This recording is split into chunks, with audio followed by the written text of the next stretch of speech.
Welcome to Dokhin Dinajpur, a district in central Bengal. It is predominantly an agricultural district with a sizable fishing community. It has a number of medium and small handloom industries, but it is also one of the country's 250 most backward districts. There are 1,180 government primary schools in the district where village children study, all from the poorer sections of the society. Education is a severe challenge, with more and more children feeling alienated from the school.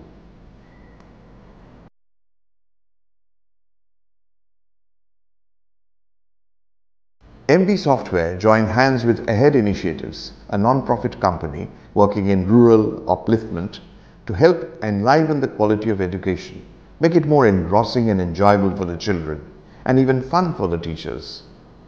MB and Ahead introduced the ICT Shikhon Shikhane program, which was already successful in 2 other districts. Under the program, 20 schools were selected for a donation of laptops, smartphones, projectors and sound boxes. The 20 teachers were given intensive training in using technology for education.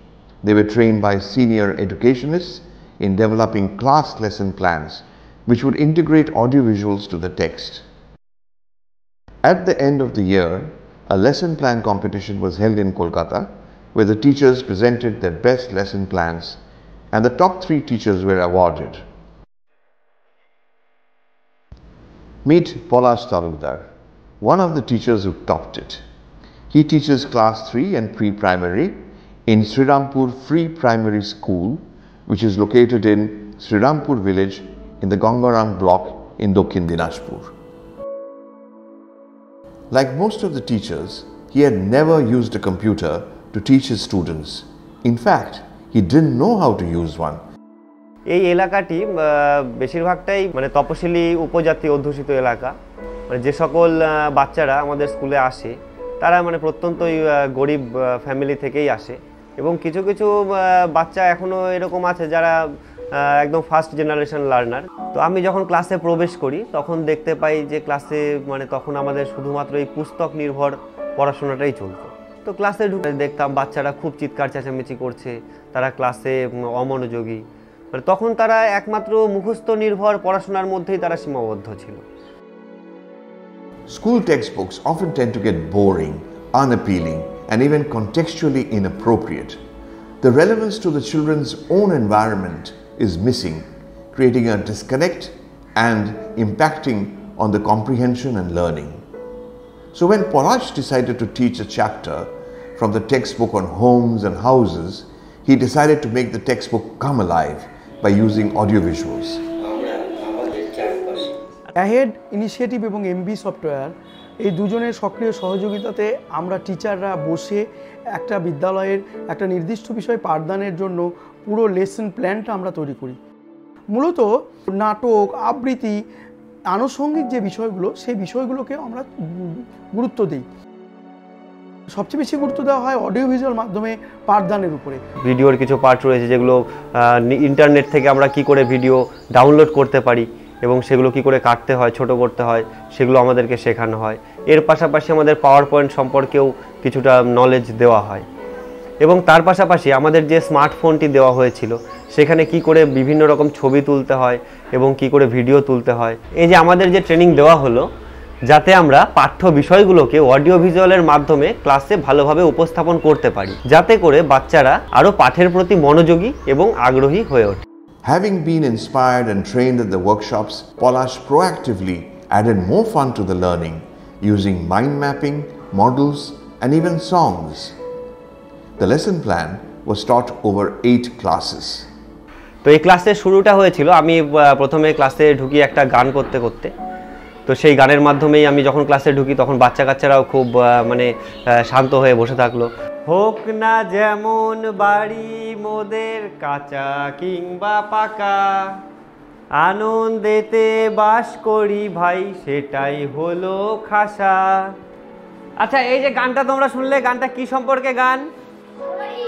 কি সবাই বলো?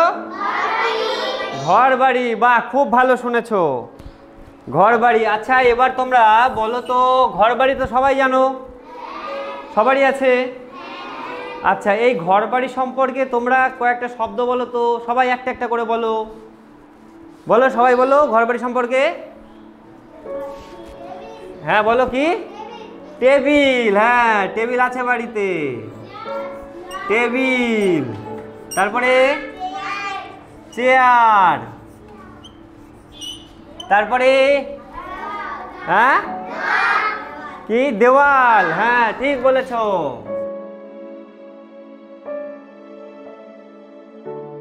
হ্যাঁ এবার ওই বাড়ি সম্পর্কে আমরা সবাই মিলে একটা কবিতা বলবো।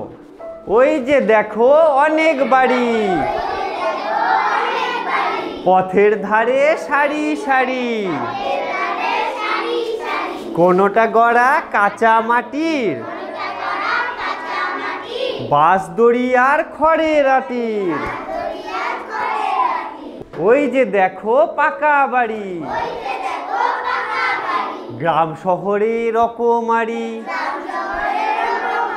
সিমেন্ট বালি জল মাখিয়ে, ইটের উপর ইট সাজিয়ে। আমি আমাদের যে স্মার্টফোন আছে সেটা দিয়ে আমি বিভিন্ন রকম ভিডিওগুলো শ্যুট করতে থাকি, এবং আমার আশেপাশে যেগুলো ওই বাচ্চা কাচ্চারা যে ঘর বাড়িগুলোতে থাকে সেখানকারও কিছু ভিডিও সংগ্রহ করি। চলো দেখি ওই বাড়িটা আমরা একটু দেখি কেমন করে কি করে তৈরি করছে ওটা।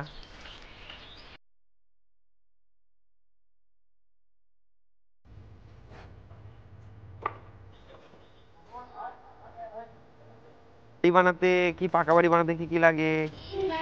হ্যাঁ ইট কোথায়? ওই যে ইট। আর বালি, বালি লাগে? হ্যাঁ এই যে বালি, দাঁড়াও একটু বালির ছবি তুলি।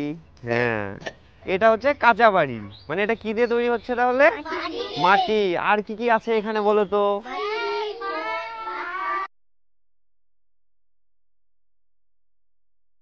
এইভাবে মুছে বুঝতে হয়, তাহলে বাড়ি কি হয়? দেওয়ালগুলো দেখো কি সুন্দর, তাই না? হ্যাঁ ডিজাইন করা, হ্যাঁ কি সুন্দর আঁকানো। হুম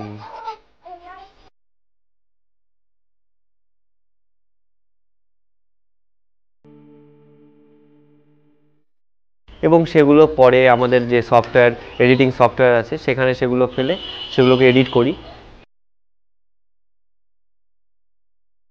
তো ক্লাসের মধ্যে সেই বিষয়গুলোকে আমি ভিডিওগুলোকে আমি দেখাতে থাকি, এবং মাঝে মাঝে ভিডিওগুলোকে পজ করে সেই বিষয়গুলো আরও ডিটেলসে বলে দিই। তো বাচ্চারাও নানা রকম প্রশ্ন করে, নানা কিছু জিজ্ঞেস করে। আচ্ছা এই যে আমরা বাইরে গেছিলাম, গ্রামে গিয়ে বিভিন্ন জিনিস দেখে এলাম, বিভিন্ন ঘর বাড়ি দেখে এলাম, তাই না? তো আমাদের তো ঘর বাড়ি বিষয় নিয়ে পড়া হচ্ছে, তো আমরা যেগুলো দেখে এলাম সেগুলো দিয়ে আমি একটা ভিডিও বানিয়েছি, ঠিক আছে? সেটা এবার তোমাদেরকে দেখাই, তোমরা সবাই মন দিয়ে দেখবে। হ্যাঁ, শ্রীরামপুর প্রাথমিক বিদ্যালয়, গঙ্গারামপুর, উত্তর চক্র।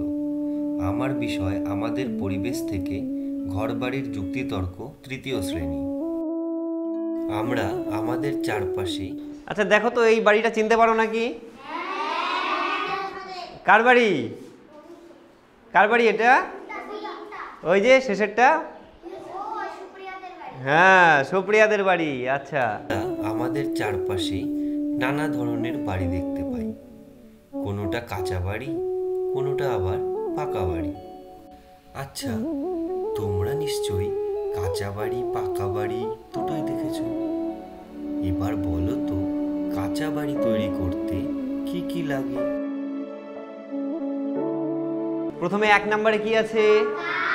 জয়দীপ তুমি দাঁড়িয়ে বলো তো 1 নম্বরে কি আছে?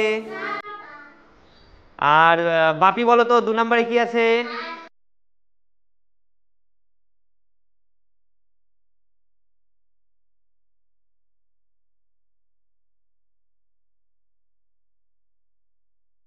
যে ধীরে ধীরে কি করে বাড়ি তৈরি হলো, সেই প্রাচীনকালের বাড়ি, তারপরে সেখান থেকে বাঁশ খড়ের বাড়ি, তারপরে সেখান থেকে বেড়ার বাড়ি, সেখান থেকে কাঠের বাড়ি, এবং তারপরে ধীরে ধীরে মাটির বাড়ি, এবং যেখানে মাটির বাড়ি অনেকগুলো হলো সেটা হচ্ছে গ্রাম। এই বিষয়ে ভাবে আমি তাদেরকে গ্রামের আইডিয়াটা দিলাম, এবং তারপরে গ্রামের পাশাপাশি বিভিন্ন শহর। এর পাশাপাশি তাদেরকে আমি আরও একটা বিষয় বললাম, সেটা হচ্ছে বরফ প্রধান অঞ্চলের বাড়ি। পৃথিবীতে কিছু অংশ সারা বছর বরফে ঢাকা থাকে। হ্যাঁ, সেই অঞ্চলে যেসব লোক থাকে তাদেরকে কি বলা হয়? তাদেরকে বলা হয় এস্কিমো। কি বলে?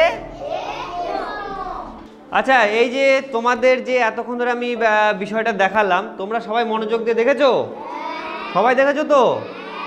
আচ্ছা, এবার তোমরা দেখেছো কি না সেইটার জন্য আমি এখানে তোমাদের একটা কুইজের আয়োজন করেছি।